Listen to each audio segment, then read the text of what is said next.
नमस्कार साथियों, मैं रविंद्र सिंह खाती।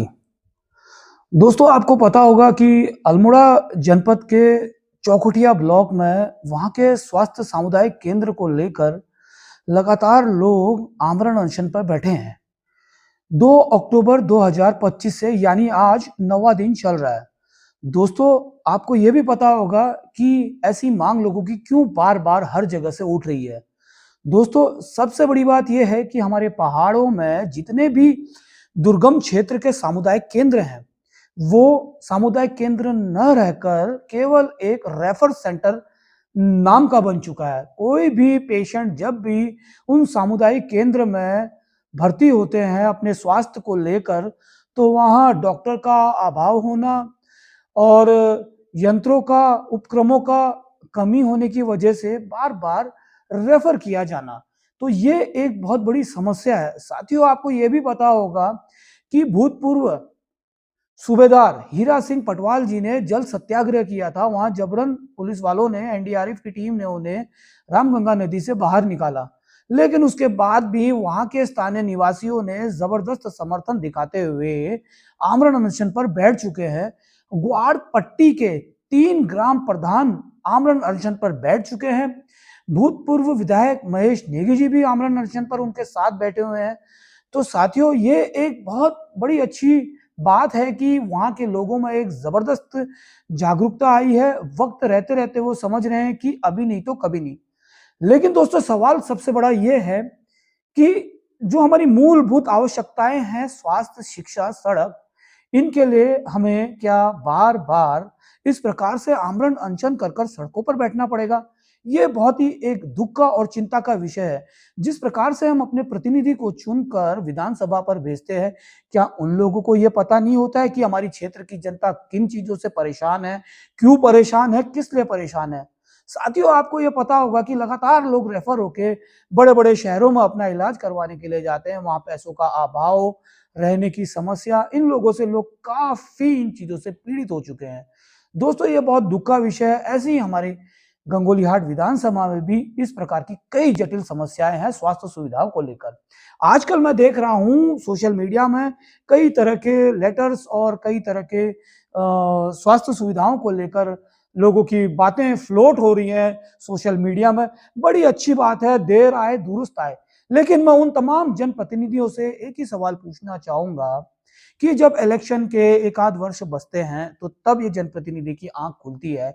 और जब जिन प्रतिनिधियों को ये लोग जोर शोर से प्रचार प्रसार करके उनको विजयी बनाते हैं, और विजय बनाने के बाद भी फिर उनको अपने ही प्रत्याशियों से सवाल करना पड़ता है, तो क्यों ऐसे प्रत्याशियों के पीछे ऐसे जनप्रतिनिधि लगते हैं? सबसे बड़ा सवाल तो यह है कि अगर आपको अनबायस्ड रहना है, तो आपने न्यूट्रल होकर चुनाव करना है, चुनाव का मतदान करना है। ये नहीं कि किसी पार्टी की चाटुकारिता करें।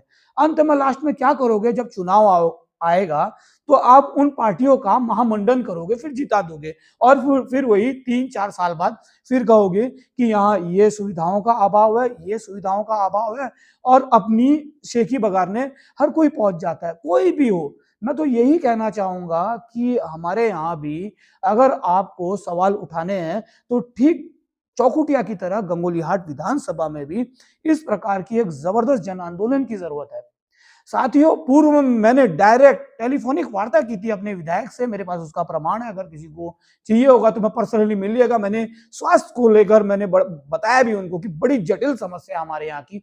मैंने कहा भी कि हमें वहाँ के अस्पताल के लिए स्पेशलिस्ट चाहिए, स्त्री रोग विशेषज्ञ चाहिए, हमें गायनोलॉजिस्ट चाहिए, बाल रोग विशेषज्ञ चाहिए। हमारे पास आधुनिक एक्सरे मशीन है, उसको ऑपरेट करने के लिए हमारे पास ऑपरेटर नहीं है। मैंने पूरी डिस्कशन की, लगभग ये जुलाई मंथ की बात है, लेकिन हमारे विधायक जी ने इसका, मुझे लगता नहीं है कि कोई रिस्पांस दिया है। आज आप देख रहे हैं कि चौखुटियों में जीता जागता उदाहरण देख रहे हो कि लोग किस प्रकार से हताश और निराश लग रहे हैं अपनी एक साधारण और जेन्युइन मांगों को लेकर। केवल वो अपने लिए रोजगार भी नहीं मांग रहे, केवल अपने बेटर स्वास्थ्य के लिए प्रॉपर चिकित्सक की वे मांग कर रहे हैं।